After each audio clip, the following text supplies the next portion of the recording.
untuk problem ni, kita baca dulu soalan. Okay, first of all dia cakap mempunyai satu gelung bucu A.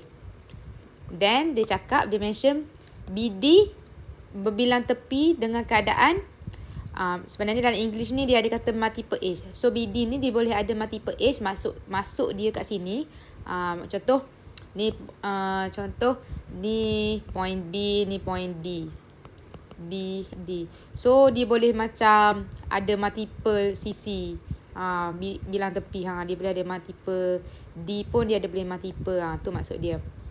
Tapi abaikan benda ni dulu. So kita kena faham condition yang dia nak. Condition first dia nak A dia kena ada 3 in, B kosong in, C 1 in, D 3 in. Tu condition dia nak satisfy. And then A dia nak ada 2 out, B nak ada 3 out, C nak kena ada 1 out, D kena ada 1 out. So kita kena buat ikut step by step. I mean tak boleh lompat. Tak boleh buat D dulu ke, C dulu ke, B dulu ke, A dulu. Boleh je. Cuma siapa terror boleh buat macam tu. So first of all kita start dengan A. So kita dah tahu kita ada point ataupun bucu berapa. A, B, C, D. So first of all benda yang paling penting kita buat adalah kita lukis bucu. A, B, C, D. So atas minat, kalau saya lagi suggest buat terus setiap garisan ni. Terus sambung. Ni cara paling mudah. Terus sambung. And then kita label. Ni bucu A, titik B, titik C, titik D. Kena ikut order macam ni. A, B, C, D. Contoh kalau kita lukis kita buat segi 4 ke apa. A, B, C, D. Kalau kita start B, C, D. Kalau kita start A kat sini, A, B, C, D. A, B, C, D. Tak boleh main lukis je macam A, B, C, D suka hati macam tu. Tak boleh. Sebab bukan tak boleh, tapi tak digalakkan. Macam tu. And then dia kata, okay, dia cakap dekat A ni, dekat A, kita ada satu gelung dekat A. So kita buatlah gelung dekat A ni. Oh silap, kita kena pakai ni. Tak kena pula. So kita buat gelung dekat A. Gelung ni maksud dia ada special meaning tau. Maksud dia ada 1 in, ada 1 out. In tu maksudnya dia masuk dekat titik A ni 1 in, and then dia keluar kat titik dia. Sebab tu dia gelung. Dia bulat tau. So that's why dia ada in, dia ada out macam tu. Tu maksud dia. In out tu dia based on kena ada dekat satu point ni. Dia masuk dekat titik ni, dia keluar kat titik ni. Tu maksud dia. And then okay, kita tengok soalan. Dia kata nak ada kat A ni kena ada 3 in, ada 2 out. So kita check. Sekarang ni kita dah ada berapa in dengan out. So sekarang ni kita ada baru 1 in, 1 out. So macam mana kita nak ada 3 in, 2 out. So kita pun buat je lah anak panah kat sini. Sebab kita dah ada sisi tepi ni. So kita nak ada 3 in kan, baru ada 1 in. So kita tambah lagi 2. 1, 2. Okay, so kita check. Kita dah ada berapa in? Kita ada 1, 2, 3. Kita dah ada 3 in. So kita dah satisfy condition yang pertama. Condition pertama adalah 3 in untuk dekat titik A. So yang ni kita dah satisfy. And then dekat titik A kita nak ada 2 out. Sekarang ni kita baru ada 1 out. Ni, sini. Ni yang saya highlight. Tapi kita nak ada 2. So macam mana? Okay, kita pun berfikirlah. Nak tambah satu lagi garisan ni ataupun lengkung ni dekat titik mana? Maksudnya dari titik A ke titik B ke titik D ke titik C. Okay, dia dah mention. BD ni dia boleh ada berbilang tepi. Berbilang tepi macam multiple edge. Dia boleh ada banyak edge dekat titik B dengan D. So, untuk memudahkan, kita pergilah yang mana paling dekat dengan A, B dengan D.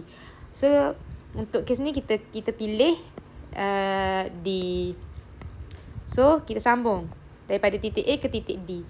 So, disebabkan kita nak titik A ni nak ada satu lagi keluar, out. So, kita lukis macam ni. So, dia keluar. Anak panah ke D. So, sebab dia keluar daripada titik A. So, kita check. Cukup tak lagi 3 in, 2 out. So, kita check. 3 in. 1, 2, 3. 1, 2, 3. Silap. Sorry. Betul lah. Okay, 3 in. 1, 2, 3. Okay, dan kita check lagi. Berapa out? 1, 2. Out ni maksudnya dia keluar daripada titik A. 1, 2. 1, 2. Macam tu. So, kita clear balik. Supaya tak confuse. Okay, so untuk condition dekat titik A, kita dah satisfy. Then, kita buat untuk titik B. Titik B, dia kata titik B, ini dia nak kosong. Tapi dia nak kosong. Tapi out ni dia nak 3. Sekarang ni kita lukis dulu. Yang mana dah ada garis tu tapi tak ada error lagi. Kita lukis. Okay. Out. Okay. So kita check dulu.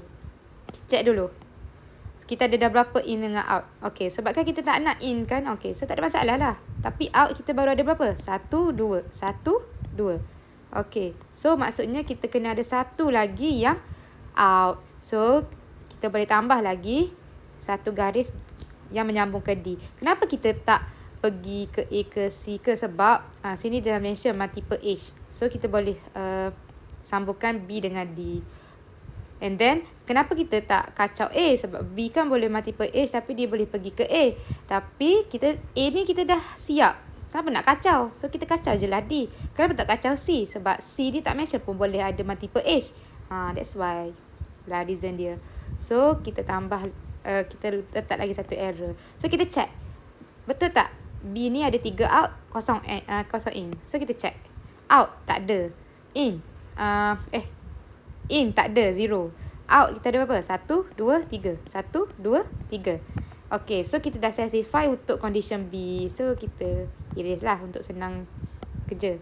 Yang kedua dah satisfy. Untuk C pula. C dia cakap dia nak ada 1 in dan 1 out. So kita check C. C kita baru ada 1 in. Out tak ada kan? So kita tambahlah error kat sini. Error ni panah, anak panah tu kat D. So kita check. Cukup tak lagi 1 in, 1 out. Okay. 1 in, 1 out. Okay, nampak? So, kita dah satisfy untuk point C. Dah complete. So, kita check pula D. D ni cukup tak lagi? 3 in dengan 1 out. So, bila kita check dulu pakai highlight. D kita ada berapa in? 1, 2, 3. Dah cukup. Dah satisfy apa yang dia nak. Okay, out ada 1. Betul tak? Ada 1. Kita check. Okay, kita ada 1 out. Ada lagi mana-mana? Tak ada. So, maksudnya, inilah jawapan dia. Okay, faham?